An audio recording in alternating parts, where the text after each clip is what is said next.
Hola, ¿qué tal? En este vídeo veremos muy rápidamente cómo podemos eliminar una hoja de nuestro libro de Excel.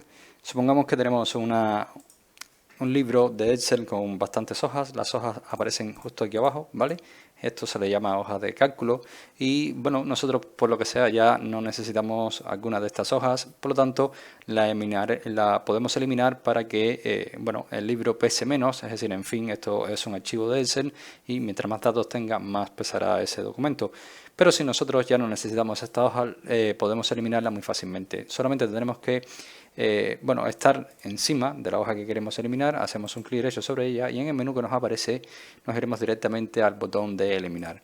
Nos aparecerá este mensaje de confirmación preguntándonos que si realmente deseamos eliminar esta hoja de cálculo y le vamos a decir que sí, porque es lo que deseamos.